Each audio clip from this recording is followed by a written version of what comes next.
journey began because of a dry cleaner. We live on an island in the Pacific Northwest, and the only on-site dry cleaner, they retired. And we called one day to ask them a question and got the voicemail that they had retired. And my husband, we are retired military. Where is he? There he is. We live in a military community. He said, "What? We didn't know. Had we known, we would have bought the place so that there would still be an on-site dry cleaner. Now we don't have one on the island." So he really gets the credit for the entrepreneurial spirit. And I am the workhorse. So then at the time, I was teaching here at Sylvan, and we are just, we're local. The owner, the previous owner lives 4 miles from the Canadian border. And so it was about an hour and a half's drive to come to this center. And though she loved it, she couldn't give it the local love. And so we ended up buying it, and we became the owners in March of 2019. And it's been a great opportunity. For my history, I used to teach college chemistry, and then we kind of fell into homeschooling. And then I was teaching at a local homeschool co-op here in the school district. And then in changing my schedule so it was better as our children were older and on the quarter system, then I started tutoring at the college and teaching here at Sylvan. And so just all of the temp jobs that I ever had for admin or all of the teaching stuff, it all just kind of fell into line, and it's a great opportunity. Tell me about some of the challenges that you had to overcome, going from, obviously you had a passion for children and education, but what were some of the challenges that you had to overcome to becoming a business owner? And did the mindset shift at all as you shifted, or were you so passionate about what you were doing that it just didn't feel much different? That's a good question. I was extremely scared to become a business owner. I don't have a problem teaching. I don't have a problem loving on children of all ages. Our youngest we've served so far is 4, and our oldest we've served so far 48. And so our mission, I think that was the most important thing, to decide on our mission. And our mission is to love on students and move them forward in their education. And we had it said to us, define your mission and then live by it. And that was really wise counsel. The other wise piece of advice, when I was very nervous about asking people for money, I could talk for days about education. I could talk about kids and parenting and life and all of that sort of stuff. But when it comes down to asking somebody to spend their money, I was very nervous about that. Until I had wise other small business owners pour into me, and to live by the mission, be passionate. We were brave enough to take on this business, and we just needed to live out that passion. The scary challenges were things like, when do you have to file your tax forms? How do you do, labor and payroll, those behind the scenes things, for which I'm thankful. My husband is more of the financial minded. I'm also all about protocol and reminding myself how I did it a year ago, because I don't necessarily remember all those things. So I'm big about protocols and reminders and things.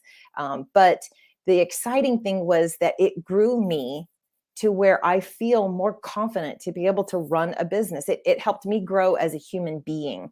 I'm really thankful for that. Do you feel like it was essential to have your partner, your husband, to help you feel comfortable in this? So there's a lot of franchisees that go through partnership, or, I mean, like you talk about even the nervousness of asking people for money, and the reality is it's okay to make money and do great things. Mm-hmm. Do you feel like you needed the assistance of doing this together with your husband? Was that part of your mindset to be comfortable with it? Did you feel like you had to ask more questions to Sylvan in the process to get comfortable with it? Talk about how you go through that process of getting more comfortable with being uncomfortable. I would say, if there is a franchise that an entrepreneur is thinking about utilizing. Sylvan is phenomenal. I am so thankful. And the more I learn of Sylvan, the more I experience Sylvan, the more I love it. There are people who will answer those questions. There are real human beings who show care. They may or may not know who I am because there are so many of us franchisees, but they make me feel like they know who I am. And that I'm very thankful. I know if I ask a question, I'm going to get an answer. And if our franchise business consultant doesn't know it, she's going to put me in contact with someone who does, and the answer will come. I am extremely thankful for the support. I am thankful that I have a partner with whom I can exchange ideas, or who can carry part of the load. There's a lot to learn. There's a lot to do. There are plenty of resources available. I don't think that it's impossible to do it alone, but I'm a team player. So I like being part of a team and being able to exchange those ideas.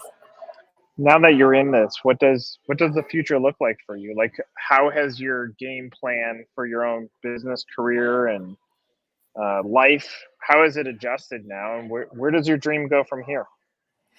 My dream, we were blessed to have a center director already in place. And again, I said, we are in a military community. I was thankful that she was not military. However, God has plans for this center, and her husband got a job off island. And so we are in need of a center director. And, I'm not going to lie, it's a challenge. There are some franchisees who are center director, and that's their goal, that's their desire. And there is some financial wisdom in being the center director. Personally, though I am an interim center director, I do not want to retain this job. And so for what I would like to do, I would like to be able to join my husband where he is when he flies, and those sort of things. So that's a challenge right now. So where I see myself is, Lord willing, we will have a center director, and then I can pull back a little bit, still be a very involved teammate, but be able to have the choice whether I'm going to be gone for a couple of days or not. So that is, yeah. Go ahead. No, I love that answer. It's raw and authentic, and the reality is you're saying, like, look, I love what I do, but you as a business owner, there's still going to have to be hustle, and hustle is part of the process, and you've bought into it, and you have big dreams for what you want to accomplish with your family and your life, and you're willing to lean on others to help you accomplish that. I think that's Absolutely. awesome.